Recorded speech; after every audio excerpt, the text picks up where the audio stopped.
अस्सलामुअलैकुम और आप देख रहे हैं यूट्यूब चैनल मोटी सोल। इस किताब में writer two types of riches की बात करता है, old rich and new rich.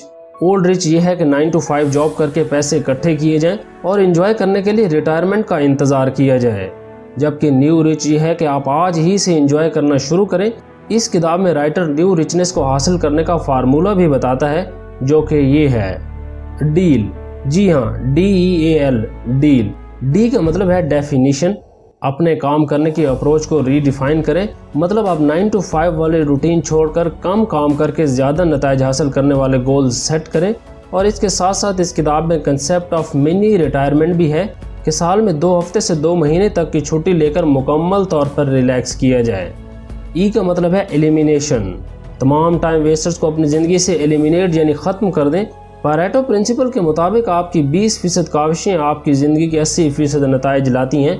आप अपने वो 20% काम ढूंढें जिनसे आपको 80% नताइज मिलते हैं और उन पर फोकस करें। ए का मतलब है ऑटोमेशन। इसका मतलब है ऑटोमेटिक सोर्सेज ऑफ इनकम ढूंढें जिनको दुनिया के किसी भी कोने से हैंडल किया जा सके। अपना काम शुरू करें या किसी के साथ पार्टनरशिप भी कर सकते हैं। जब आपका काम चल निकले तो किसी VA या एजेंसी को हायर करें जो आपकी जगह आपका काम देखे। L is for liberation. ऐसी जॉब छोड़ दें जो आपका बहुत ज़्यादा वक्त लेकर आपको थोड़ा पे करे, या अपनी वैल्यू इतनी बढ़ा लें कि आप कम काम करके ज़्यादा कमा सकें और आपको साल में 2 हफ्ते या 2 महीने की छुट्टी मिल जाए जिसमें आप फुल रिलैक्स कर सकें। जज़ाकल्लाह।